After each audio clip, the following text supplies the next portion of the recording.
द्वितीय वर्ष कला हिंदी विशेष के छात्रों के लिए तृतीय सत्र में डीएससी द्वितीय ए में उपन्यास विधा को रखा गया है और विश्वविद्यालय की ओर से इस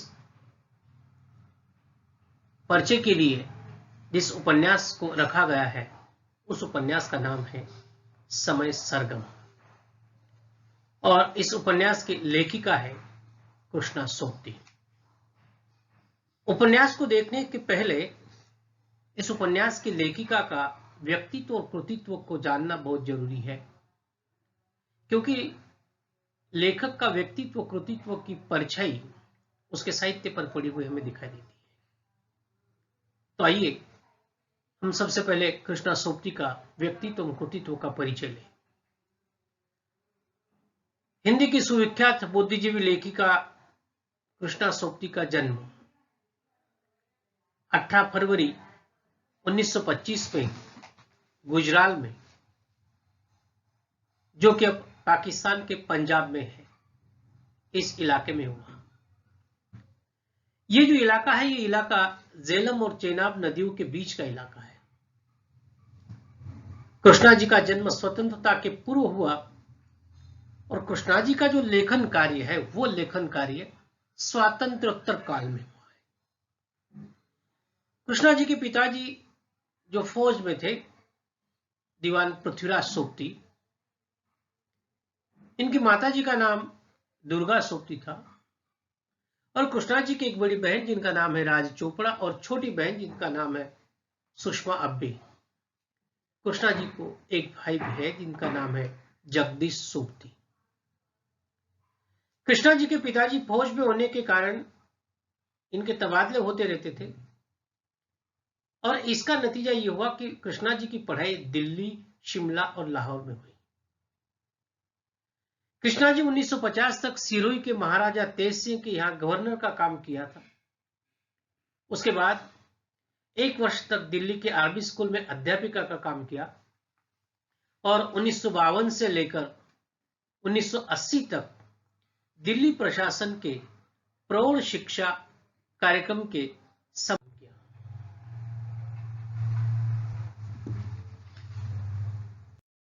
उन्नीस में आप भोपाल के निराला सृजन पीठ की आवासीय लेखिका रही है। भारत विभाजन पर आधारित जो प्रसिद्ध धारावाहिक बनी थी बुनियाद, इस धारावाहिक की परामर्शदात्री के रूप में आपने काम किया है।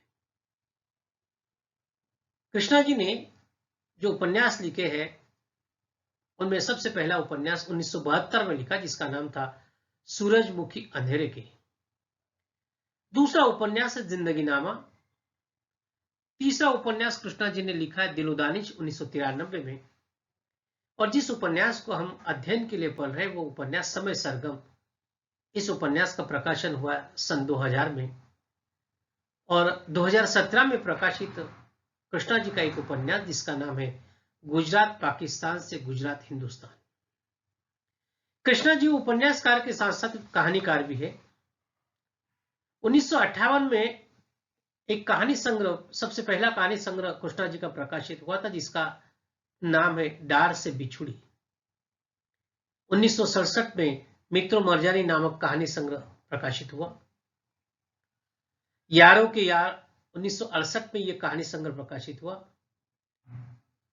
1968 में ही 3 पहाड़ नामक एक कहानी संग्रह प्रकाशित हुआ था और 5वां कहानी संग्रह 1991 में ये लड़की नाम से प्रकाशित हुआ और 2017 में जैनी मेहरबान सिंह इस नाम से एक कहानी संग्रह प्रकाशित हुआ।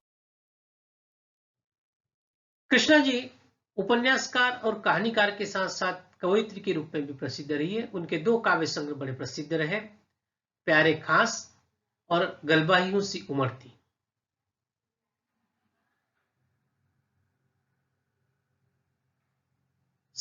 कृष्णा जी ने संस्मरण लिखे हैं। हम हशमत 2 भागों में विभाजित है। कृष्णा जी को कुछ पुरस्कार से नवाजा गया है जिसमें 1980 में कृष्णा जी को साहित्य शिरोमणि पुरस्कार से सम्मानित किया गया था 1982 में साहित्य अकादमी का बेहतर फेलो इससे उन्हें नवाजा गया था। 1980 का साहित्य अकादमी का पुरस्कार भी कृष्णा जी को प्राप्त हुआ है। हिंदी अकादमी दिल्ली का पुरस्कार 1982 में प्राप्त हुआ है। साहित्य अकादमी का फेलो 1996 में हुई है। 1997 में मैथिली शरण गुप्त राष्ट्रीय सम्मान से कृष्णा जी को नवाजा गया था और 1999 में रामकृष्ण जयदवाल हारमोनी अवार्ड, इस अवार्ड से भी कृष्णा जी का सम्मान हुआ था। आइए हम देखते हैं समय सरगम इस उपन्यास को। यहां हमने लेखिका का परिचय देखा। परिचय के पश्चात हम उपन्यास की ओर आते हैं। समय सरगम ये उपन्यास सन 2000 में प्रकाशित है। इस उपन्यास में मुख्य परिस्थिति जो है या मुख्य कथा जो है वह वरिष्ठ नागरिकों के प्रति समाज और परिवार के भीतर रहने वाली जो उपेक्षा है, उदासीनता, इसका वर्णन इस उपन्यास में किया है। दूसरे शब्द में कहूं तो यह उपन्यास रुद्ध विमर्श का उपन्यास है जिसमें रुद्धों की समस्याओं का चित्रण किया है। कुछ आलोचकों का यह मानना है कि यह उपन्यास कृष्णा सोपती का भोगे हुए जीवन के यथार्थ को प्रस्तुत करता है। साथ ही इस समय सरगम नाम का यह उपन्यास आज के बदलते भारतीय परिदृश्य में व्यक्ति की जो विश्वव्यापी स्वाधीनता है, उसके वैचारिक विस्तार और नए संस्कार संदर्भ को प्रतिध्वनित करता हुआ यह उपन्यास है। यह उपन्यास रुद्धों की दुनिया पर लिखा गया है।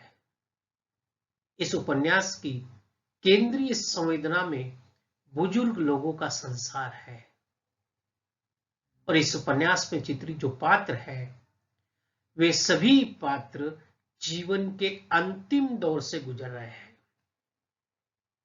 मतलब उन्होंने जीवन जन्म से लेकर तो अंतिम दौर तक के जो सारे अनुभव आए हैं,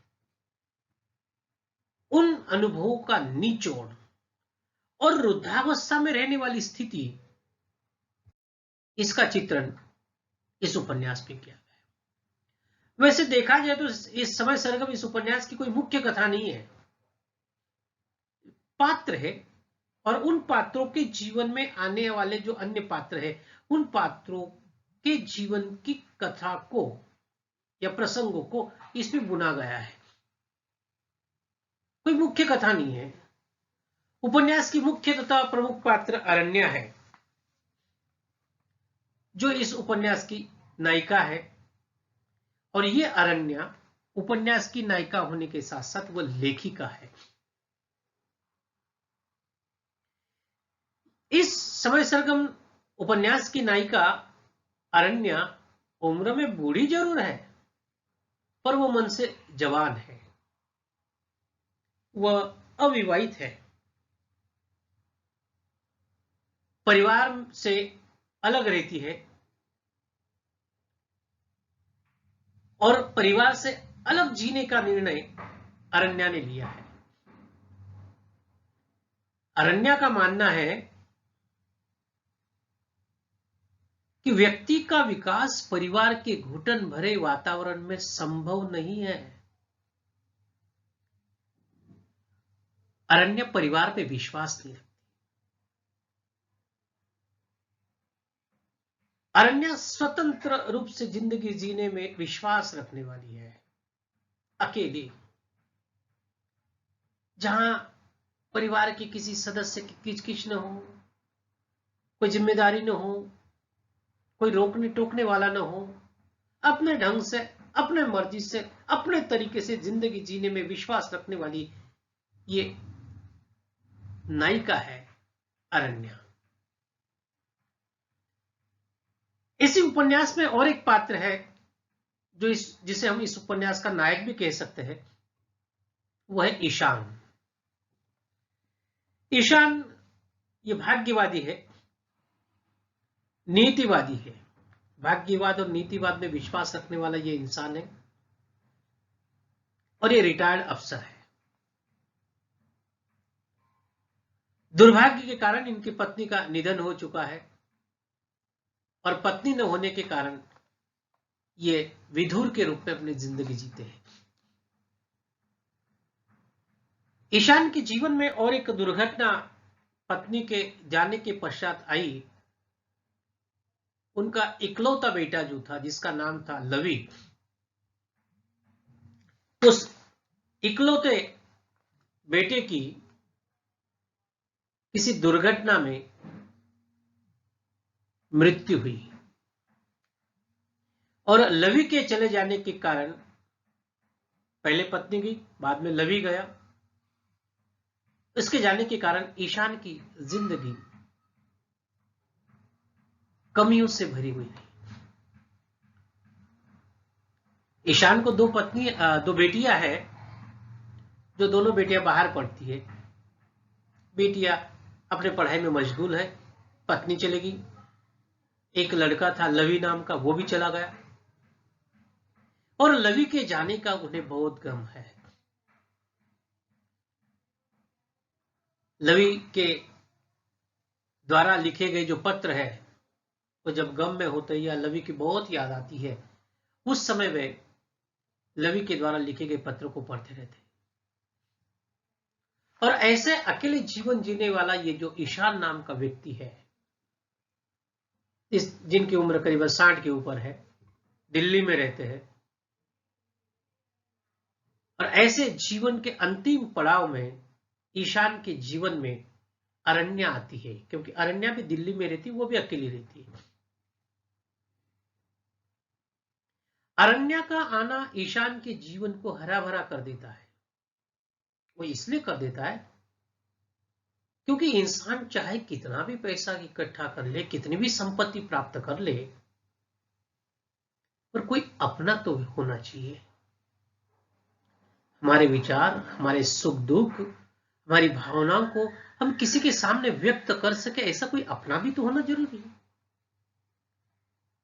और विद्यार्थी तो ध्यान में रखिएगा, मनुष्य को चाहे जवानी में किसी की आवश्यकता पड़े या ना पड़े, पर बुढ़ापे में किसी एक सहारे की आवश्यकता होती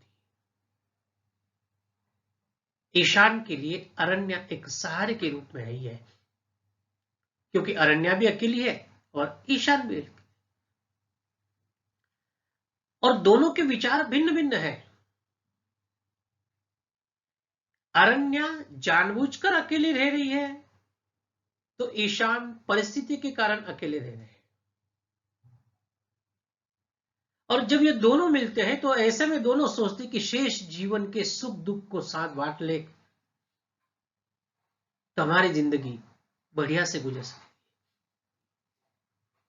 इसलिए वे दोनों चाय, नाश्ता, डिनर, सुबह शाम घूमने के लिए जाते हैं और एक दूसरे से अपने सुख दुख की बातें करते हैं।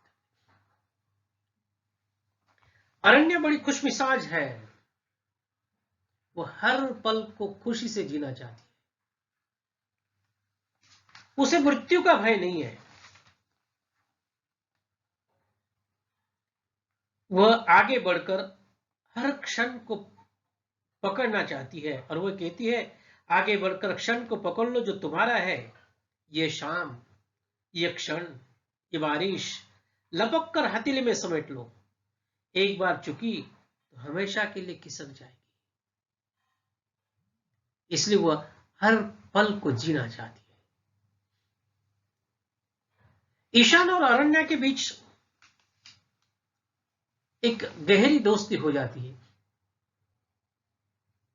और एक समय ईशान 1 महीने के लिए दिल्ली से बाहर जाना चाहती है और जाते समय वे अरण्या को एक लिफाफा देकर जाते हैं। ईशान 1 महीने के लिए जब दिल्ली से बाहर जा रहे हैं तो वो अपना टेलीफोन का बिल, बिजली का बिल, घर की चाबी और कुछ नगद पैसे वो अरण्या के हाथ में देते हैं, जो लिफाफे में डाले हुए हैं। और साथ ही साथ ईशान उस लिफाफे में एक वसीयत की कॉपी भी रख देता है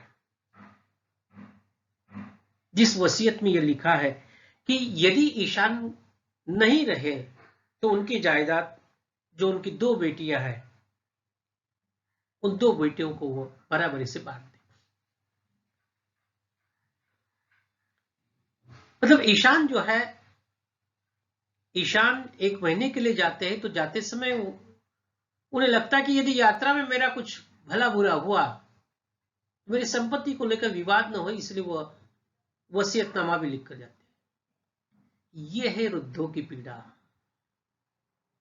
हमारे जीवन की कोई गारंटी नहीं है, और जीवन के अंतिम दौर में जीने वाले ये जो लोग हैं, इनकी चिंता बड़ी चिंतनीय है। अरण्या और ईशान के साथ साथ इस उपन्यास में एक पात्र है जिसका नाम है दमयंती। दमयंती जो ईशान की दोस्त है।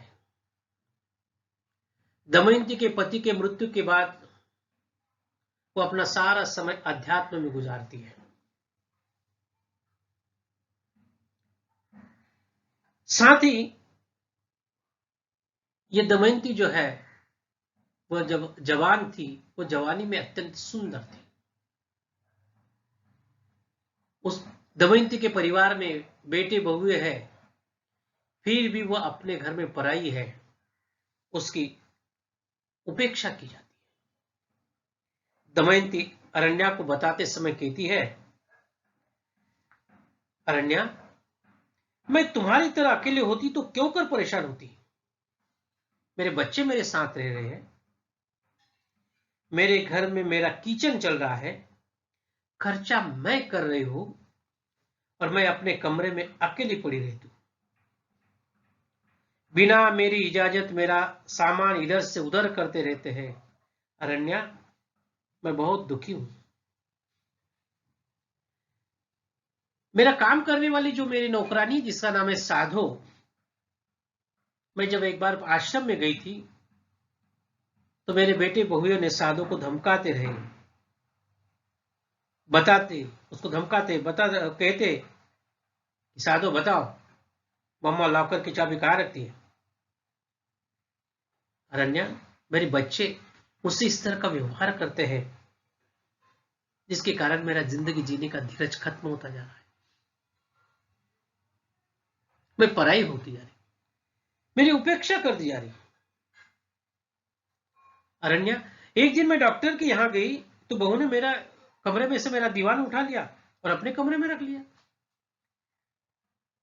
मैंने उसे पूछा, बहू, मेरे कमरे में रहने वाला दीवान आपने उठाकर अपने कमरे में क्यों रख लिया। तो बहू ने सीधा से, मुझे पसंद आया, मैंने रख लिया। ये जो बर्ताव है बहू का, ये बहू का बर्ताव दमयंती को बहुत खटकता है।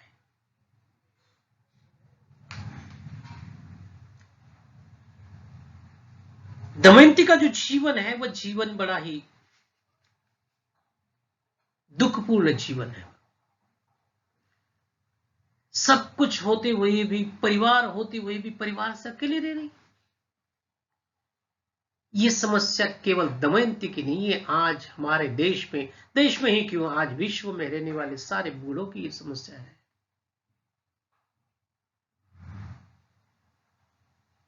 अरण्या और ईशान की एक दूसरी दोस्त है जिसका नाम है कामिनी। ये जो कामिनी है, वह ईशान की पत्नी जो थी लक्ष्मी, जिसकी सखी थी। ये कामिनी भी वृद्धावस्था में पारिवारिक क्रूरता का शिकार हुई है।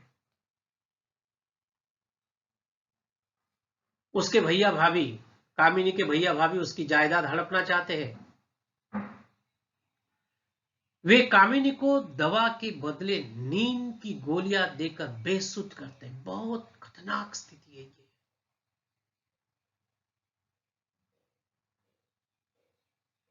कामिनी को कमरे के भीतर रखा जाता है, कमरे का ताला बाहर से लगा दिया जाता है।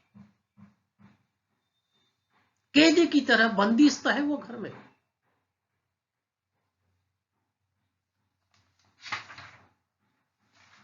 कामिनी के भैया भाभी उसकी देखभाल करने का नाटक करते, पर ये नाटक ऊपरा ऊपरी है। कामिनी उनके नाटक को जानती है कि ये मेरी सेवा नहीं कर रहे हैं, बल्कि ये मेरी जायदाद को हड़पने के लिए मेरी सेवा।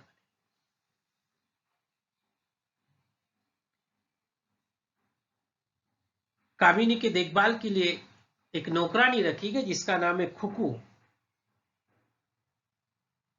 सवाल ये निर्माण होता है, किस पर विश्वास रखूं? भाई भाभी जायदाद हड़पने के लिए परेशान हैं, और कामिनी की देखभाल करने वाली जो खुकू है, वो खुकू कामिनी के मन की सारी बातें कामिनी के भैया भाभी को बता देती है, या कामिनी के भैया भाभी खुकू से पैसे देकर पूछते कि बता, कामिनी ने पैसे कहाँ रखे हैं।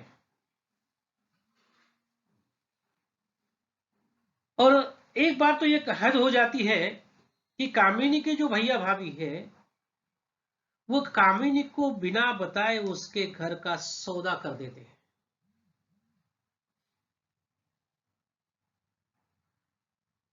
क्योंकि कामिनी जिस फ्लैट पे रहती है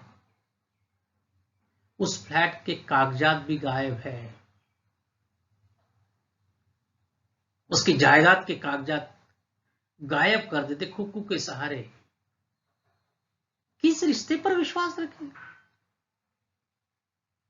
भाई जिसके हाथों पर बहन राखी बांधती, जो ये अपेक्षा करती कि भाई मेरी रक्षा करेगा, रक्षक की भक्षक बनते जा रहा है।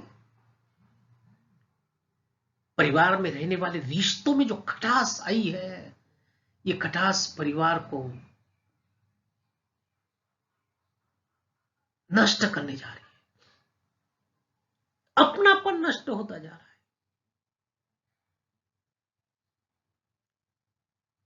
कामिनी जो जायदाद, जिसकी जायदाद के लिए हड़पना चाहते हैं, नींद की गोलियां देकर बेसुध रखते हैं, शायद एक बार हैवान भी इस तरह की गलती नहीं कर सकता है, इस तरह का बर्ताव नहीं कर सकता है जिस तरह का बर्ताव में होते जा रहा है। लेखिका ने ऐसे इन पात्रों के माध्यम से रुद्धों की समस्या को हमारे सामने रखा है। ईशान और अरण्या के माध्यम से लेखिका हमारे सम्मुख रुद्धों की, भारत में रहने वाले के या विश्व में रहने वाले रुद्धों की समस्याओं को हमारे सामने रखती है। ईशान और अरण्या के जन्मदिन की तारीख 1 है।